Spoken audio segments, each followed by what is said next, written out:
ऐसे में छत्तीसगढ़ के दुर्ग में एक एनकाउंटर हुआ। अमित जोश नाम का एक युवक पुलिस के एनकाउंटर में मारा गया और उसके बाद जितने भी अपराध हैं वो सब हीनियस ऑफेंस है, गंभीर धाराएं हैं। हत्या, हत्या का प्रयास, लूट। सफेद चूने की पट्टी देखिए वहां पे रखा हुआ है। वहां पे अमित जोश का शव मिला था जबकि यह एनकाउंटर हुआ। स्कॉर्पियो जो पुलिस की गाड़ी है वो टूटा हुआ है। बुलेट फायर से ये टूट फूट हुई है। जब वो करीब 14 साल का था तो 14 साल की उम्र में उसने पहला उसके खिलाफ एफआईआर दर्ज हुई थी और इन 36 अपराधों के साथ साथ इसकी फरारी के बाद इसके ऊपर कुल जमा 35,000 रुपये का इनाम घोषित हुआ था। उस पर हमने अपनी सारी टीमों को अलर्ट करके रखा हुआ था और साथी अपराधी है, बात बात पे गोली चलाना, चाकू चलाना, मार देना, तो उसको नॉर्मल सा उसका बिहेवियर रहा है, तो उसके लिए अलर्ट भी रखा हुआ था। एनकाउंटर होता है, सवाल उठते हैं, आप कितने शर्तिया तौर पे ये मानते हैं कि इस एनकाउंटर पे कोई सवाल नहीं उठ सकता, ये तो पवित्र है, इसमें कहीं कोई संदेह की बात नहीं। कभी पुलिस पर हमला, कभी पुलिस के परिवार पर हमला। अपराधियों का जैसे खुला दौर, खुला साम्राज्य चल निकला छत्तीसगढ़ में। शायद ही कोई ऐसा दिन गुजर रहा था जब अपराधियों के बेखौफ हौसले की खबरें जगह नहीं पा रही थी। ऐसे में छत्तीसगढ़ के दुर्ग में एक एनकाउंटर हुआ। अमित जोश नाम का एक युवक पुलिस के एनकाउंटर में मारा गया। अभी तक पुलिस की ही थ्योरी, पुलिस की ही स्टोरी सामने है। जो पुलिस बता रही है वो हम मान रहे हैं और उसी आधार पे जो कुछ खबरें हैं वो मैं आपके सामने लेकर आया हूं। नमस्ते, मेरा नाम है याज्ञवल्क्य। भिलाई का अमित जोश, ये वो नाम है जिसके इंस्टाग्राम में गैंगस्टर के नाम से प्रोफाइल है। इसका एक यूट्यूब चैनल है, गैंगस्टर ऑफ भिलाई। आप इन दोनों को जब देखेंगे, और ये एक ही प्रोफाइल नहीं, इस नाम की एक दो प्रोफाइल और है, ये सारी प्रोफाइलें अमित जोश की हैं। इसको जब आप गौर से देखेंगे तो आपको समझ में आएगा कि अपराध को किस तरीके से ग्लैमराइज कर रहा था ये व्यक्ति। इसका जो आपराधिक रिकॉर्ड है जिसमें 24 मामले हैं भिलाई के, क्षमा कीजिएगा 24 नहीं है, दूसरा पन्ना भी था, 35 मामले हैं इसके खिलाफ। और इन 35 मामलों में कोई भी अपराध ऐसा नहीं है जो संगीन ना हो, गंभीर ना हो, जिसे हीनियस ऑफेंस कहते हैं। जो पहला इसका अपराध दर्ज हुआ था वो था 363/2006। वो सामान्य धाराओं का अपराध था, लेकिन मारपीट की घटना का था। और उसके बाद जितने भी अपराध हैं वो सब हीनियस ऑफेंस है, गंभीर धाराएं हैं। हत्या, हत्या का प्रयास, लूट, मारपीट, गंभीर घटनाएं हैं लगातार। तो उस अमित जोश का एनकाउंटर दुर्ग की पुलिस ने किया है। तो सबसे पहले ये देखिए कि वो जगह कौन सी थी जहां पे एनकाउंटर हुआ है। देखिए पहले मेरे ठीक पीछे जो आप जगह देख पा रहे हैं, अगर आप दाहिनी ओर देखेंगे तो ये जो घेरा हुआ है पीली पट्टी से, ये वो जगह है। सफ़ेद चूने की पट्टी देखिए वहाँ पे रखा हुआ है। वहाँ पे अमित जोश का शव मिला था जबकि यह एनकाउंटर हुआ। जिस जगह ये एनकाउंटर हुआ है ये फॉरेस्ट एवेन्यू से सेक्टर की तरफ जाने वाला रास्ता है। पुलिस की जो स्टोरी है वो ये कहती है कि पुलिस को ये सूचना मिली थी कि अमित जो है वो घूम रहा है अपने दोस्तों के साथ, और लोकेशन लेते लेते पता चला कि वो इस इलाके में छुपा हुआ है। पुलिस इस गाड़ी से पहुंची और जब आमना सामना हुआ तो कथित रूप से अमित ने गोली चलाई। पहला फायर उसी की ओर से हुआ। गोली चलने के बाद पुलिस ने पहले तो उसको कहा कि सरेंडर करे, जैसा कि पुलिस की स्टोरी है। हम इसके कोई इसकी मीमांसा नहीं कर रहे हैं, लेकिन पुलिस की जो कहानी है वो हम आपको बता रहे हैं कि पुलिस ने कहा कि वो सरेंडर कर दे। उसने सरेंडर नहीं किया, फायरिंग लगातार जारी रही। और आप देख सकते हैं कि ये कांच जो सामने का है, स्कॉर्पियो जो पुलिस की गाड़ी है, वो टूटा हुआ है। बुलेट फायर से ये टूट फूट हुई है और इस वजह से ये अगर आप देखेंगे तो बिल्कुल यहाँ पे ठीक नीचे देखिए आपको एक छेद दिखेगा, ये बुलेट फायर है। तो इस बुलेट फायर के बाद पुलिस की स्टोरी ये कहती है कि इन्होंने आड़ ली, ये पीछे तरफ चले गए और फायरिंग उसके बाद पुलिस ने खोली। और जो क्रॉस फायरिंग हुई, जब पुलिस ने गोलियां चलाई तो अमित की मौत हुई। अमित के बारे में एक चीज़ जान लीजिए कि जिस तरीके से उसकी पृष्ठभूमि है, ऐसा लगता है कि वो अपराध को ही व्यवसाय की तरह देखने लगा था और अपराध के मनोविज्ञान में बहुत अच्छे से माहिर था। उसे ये अपराध के अलावा कोई दूसरा काम सूझता हो, ऐसा कहीं से कुछ समझ में नहीं आता है। उसके इंस्टाग्राम की प्रोफाइल अगर आप देखें तो गैंगस्टर नाम से उसने इंस्टाग्राम की प्रोफाइल बनाई है। कुछ वीडियो यूट्यूब पे भी उसने डाले हैं, मगर हर वीडियो, हर इंस्टाग्राम का वीडियो या यूट्यूब का वीडियो वो इस आभा मंडल को बताता है कि उसे अपने गिरफ्तार होने या अपनी छवि को नकारात्मक दिखाने से जो ग्लैमर हासिल होता है, उस ग्लैमर को वो प्रदर्शित करता था। उसके हमारे साइड स्क्रीन पे आपको वो दिखेगा, जो उसके इंस्टाग्राम आईडी और यूट्यूब आईडी है जिसमें वो चल रहा था। तो अपराध के बारे में ये भी जान लीजिए कि जब वो करीब 14 साल का था, तो 14 साल की उम्र में उसने पहला उसके खिलाफ एफआईआर दर्ज हुई थी। सामान्य मारपीट की धाराएं थी, लेकिन उसके बाद ये अपराध का उसका दायरा बढ़ते गया। हत्या, हत्या के प्रयास, लूट और भी कई जघन्य मामले उसके खिलाफ दर्ज होते चले गए। मामले न्यायालय में विचाराधीन भी थे और हालिया जो उसने एक घटना की, जिसके बाद वो भिलाई से फरार था, वो घटना भी गोली चलाने की थी। उसमें भी 307 कायम हुआ था। 2 लोग बेहद गंभीर रूप से आहत हुए। तो ये कुल टोटल वो स्टोरी है जो पुलिस बताती है कि किस तरीके से मुठभेड़ हुआ, किस तरीके से इनकाउंटर हुआ। और हम इस मामले में जो पुलिस ने हमको रिकॉर्ड दिया, उसके हिसाब से इसके खिलाफ कुल 36 अपराध दर्ज हैं। और इन 36 अपराधों के साथ साथ इसकी फरारी के बाद इसके ऊपर कुल जमा 35,000 रुपये का इनाम घोषित हुआ था, जिनमें आईजी रेंज की ओर से भी इनाम घोषित हुआ और दुर्ग के एसपी की ओर से भी इनाम घोषित हुआ था। तो ये पुलिस का पक्ष, पुलिस की स्टोरी, पुलिस के द्वारा दिए गए अभिलेख जो अमित का एक आपराधिक इतिहास बताते हैं। कुछ देर बाद हमारी एसपी से मुलाकात होगी, हम उनसे और तफसील से जानने की कोशिश करेंगे। 10 साल के बाद हुए इस इनकाउंटर को लेके आखिरकार पुलिस क्या कह रही है, पुलिस का क्या कहना है, और यदि इनकाउंटर पर सवाल उठ जाएं तो पुलिस उस सवाल के प्रति आशंकित है या उसका रवैया कुछ और है। ये जानने या समझने हमने बात की एसपी दुर्ग जितेंद्र शुक्ला से। पूरी बातचीत यहाँ है, और हाँ, जो आखिरी सवाल है इस बातचीत का, उसे बहुत ध्यान से सुनिएगा। देखिए, छत्तीसगढ़ की दुर्ग पुलिस ने अमित जोश मॉरिस नाम के एक आपराधिक इतिहास रखने वाले व्यक्ति को एनकाउंटर में मारा है। बीते 10 साल के बाद ये पहला ऐसा मौका है जब अपराधी का एनकाउंटर हुआ हो और उसकी मौत हुई हो। दुर्ग पुलिस की इस एनकाउंटर को लेकर क्या एक बार फिर से सवाल उठेंगे जो कि अतीत में उठते रहे हैं, और अगर ऐसा है तो उसका जवाब क्या है, और इस एनकाउंटर को लेकर पुलिस का क्या पक्ष है, वही जानने में हाजिर हुआ हूँ। सर नमस्ते। नमस्कार। जो अमित मॉरिस है, ये एनकाउंटर हुआ किस तरीके से? जून महीने की घटना है। करीब दरमियानी रात 1:30 बजे के आसपास उसने 2 इनोसेंट लोग जो बाइक से सेंट्रल एवेन्यू से गुजर रहे थे ग्लोब चौक के पास से, बिना किसी बड़े वाद विवाद के उसने सिर्फ छोटे से मुद्दे पे कि क्यों तेज़ी आवाज़ में बोल रहे हो, उस पर उसने 2 लोगों को गोली मार दी थी।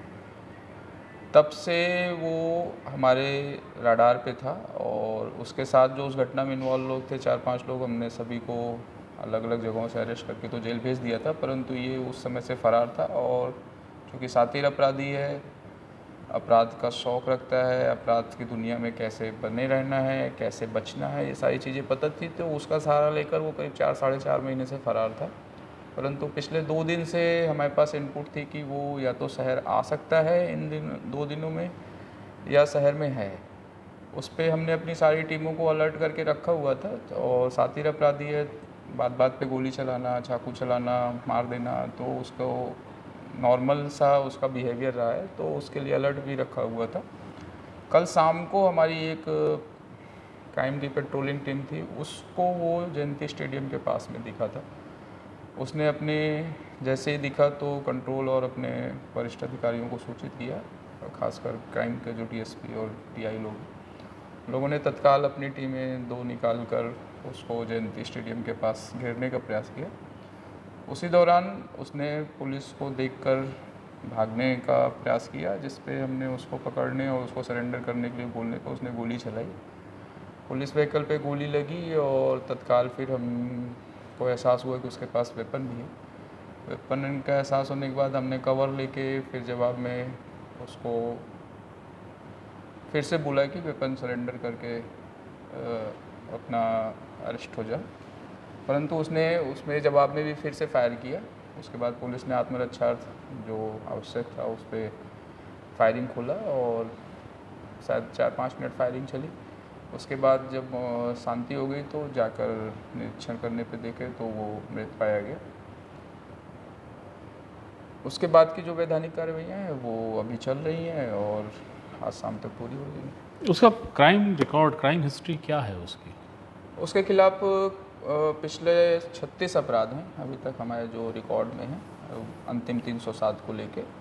करीब 2006 में उसका पहला अपराध दर्ज है जब वो नाबालिग था, 15-16 साल का।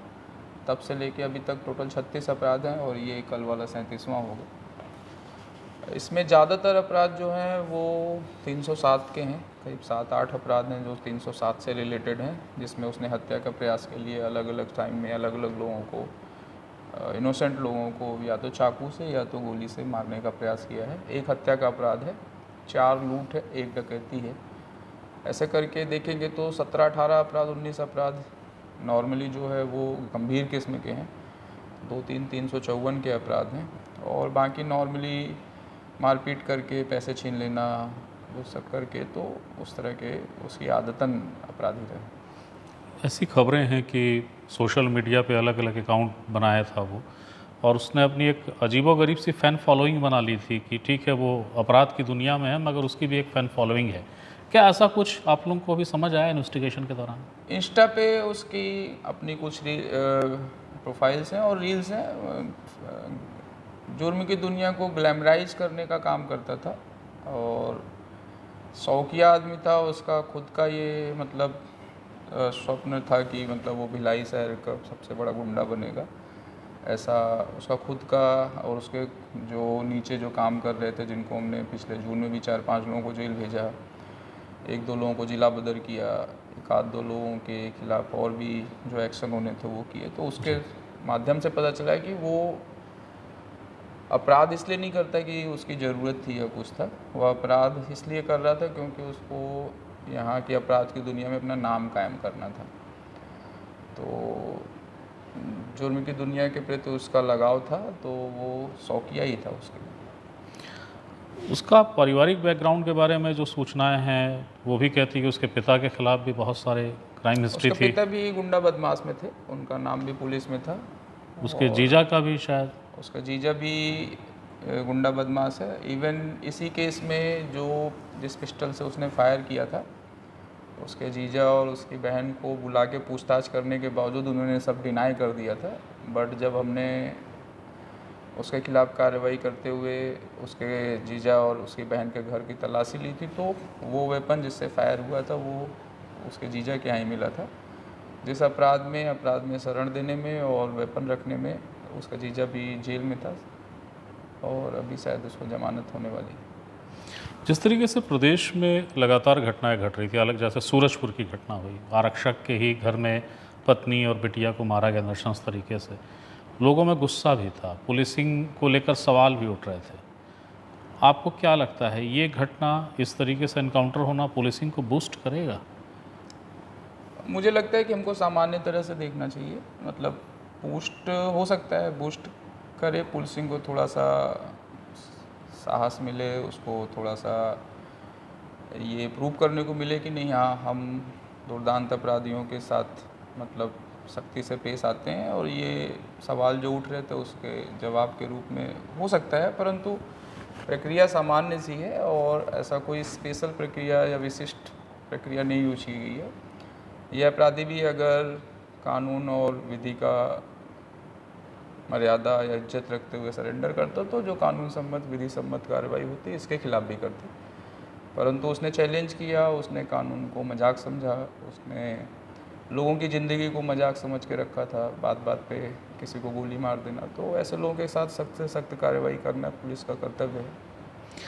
हर बार तो नहीं, मगर छत्तीसगढ़ में भी 10 साल के बाद ये कोई ऐसा बड़ा एनकाउंटर हुआ है नक्सल एरिया के बाहर। एनकाउंटर होता है, सवाल उठते हैं, आप कितने शर्तिया तौर पे ये मानते हैं कि इस एनकाउंटर पे कोई सवाल नहीं उठ सकता, ये तो पवित्र है, इसमें कहीं कोई संदेह की बात नहीं? हम मानने वाले कौन होते हैं? कानूनन हम सही हैं और वो कोर्ट और बाकी जगहों पे सिद्ध होगी। जो भी प्रक्रिया है, जो भी नियम कानून बोलते हैं, उन सभी का पुलिस ने फॉलो किया है और हम सही हैं, उसका कोर्ट डिसीजन करेगी। और बाकी उंगलियां उठाना और वो सब उठाना वो चलता रहता है। पुलिस को अपने काम पे फोकस रखना चाहिए।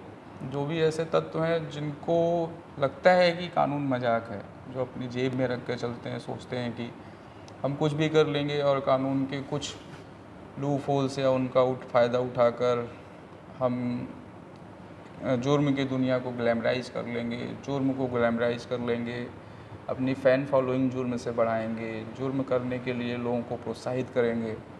उनके लिए पुलिस का कर्तव्य बनता है कि उनको सख्त से सख्त कानून का पाठ पढ़ाया जाए, उनको विधि सम्मत पाठ पढ़ाया जाए, उनको उसी विधि का पाठ पढ़ाया जाए जिसको वो समझते हैं कि नहीं, उससे बहुत आसानी से बच सकते हैं और वो जेब में लेके घूमते हैं।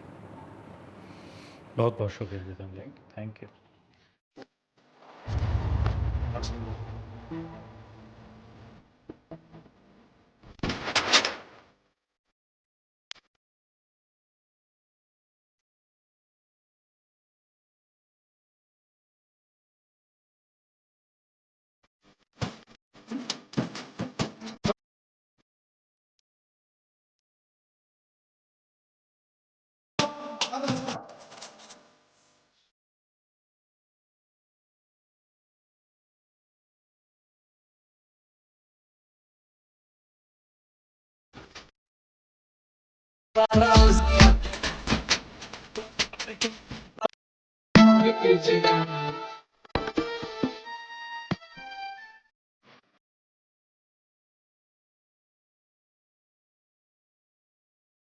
ਅੱਜ ਦੇਣਾ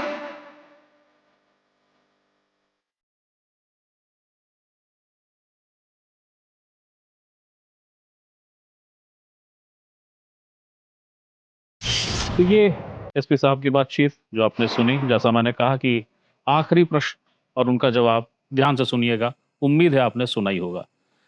इस पूरे मसले पे अभी तक हमारे पास पुलिस की ही स्टोरी है। हमने प्रयास किया था कि अमित जोश के परिजनों से हम बात कर पाएं। मैंने फ़ोन किया भी, उनकी बहन को प्रयास किया कि बात हो, लेकिन मुझे ये कहा गया कि अभी नहीं, हम बाद में बात करेंगे। स्वाभाविक है, भाई की मौत हुई है, पीएम होना है, पीएम के बाद वो अंतिम संस्कार की जो प्रक्रिया होती है उसको निभाएंगे और उसके बाद शायद परिजन कुछ कहें। यदि परिजन कुछ कहते हैं, कोई सवाल उठाते हैं, तो वो क्या सवाल है और क्या उनकी बातें हैं, वो आरोप के तर्ज में है या कुछ और है, वो भी आपको बताऊंगा। लेकिन बहरहाल फ़िलहाल जो मसला है वो ये है, अमित जोश एक युवा लड़का 35-36 की दरमियानी उम्र का, पहला जो अपराध दर्ज हुआ है उसके खिलाफ वो तब हुआ है जब वो 14 साल का था और उसका बदस्तूर जारी रहे अपराध, लगातार एफआईआर होती रही। उसके इंस्टाग्राम अकाउंट, उसका यूट्यूब अकाउंट ये बताता है कि अपराध को ग्लैमराइज करने के लिए वो किसी भी हद तक जाता था। उसको जब आप उसका एक वीडियो आप देखेंगे तो उसमें आप देखेंगे कि एक जगह मतलब जो अखबारों में छपा, अगर उसने पुलिस कर्मियों पे हमला किया तो वो जो अखबारों में छपा उसने उसको भी रील बना के डाला हुआ है। वो रील या इस तरीके की चीज़ों से हो ये रहा था कि कई युवा उसको आइडियल मान बैठे थे और उसके साथ जुड़ने लगे थे, उसका एक गिरोह तैयार हो रहा था। जाहिर है नतीजे बहुत खतरनाक होने वाले थे। बहरहाल पुलिस ने एक एनकाउंटर किया है, छत्तीसगढ़ के इतिहास में 10 साल के बाद एक एनकाउंटर है। एनकाउंटर को लेकर पुलिस का दावा है कि बहुत ही फेयर एनकाउंटर है, जो हुआ हमने किया और सब कुछ सामने है। एसपी दावा करते हैं कि हमने जो किया है कोर्ट उसकी जांच कर लेगी, हमने कुछ गलत नहीं किया है। हालांकि उनका जवाब कुछ और संकेत भी देता है। जब मैंने उनसे ये प्रश्न किया था कि यदि सवाल उठे तो क्या होगा। निर्भीकता अच्छी चीज़ है, उन्होंने निर्भीकता जताई भी है। उम्मीद भी की जानी चाहिए कि एनकाउंटर बड़ा पाक साफ हुआ हो। लेकिन फिर बता देता हूँ, हमें इंतज़ार है अमित के परिजनों के कुछ कहने का। यदि वो कहेंगे तो वो क्या कह रहे हैं हम ये बताने भी आप तक आएंगे। लेकिन आज की तारीख में जब ये खबर आपके सामने मैं लाया हूँ, परिजनों ने कुछ भी कहने से इनकार किया है। तो एक अहम सूचना, एक अहम जानकारी आपको देनी थी, उसके लिए मैं हाजिर हुआ था। फिर कोई सूचना होती है, फिर कोई जानकारी आती है, देने आपके सामने फिर हाजिर होऊंगा। तब तक के लिए प्रणाम।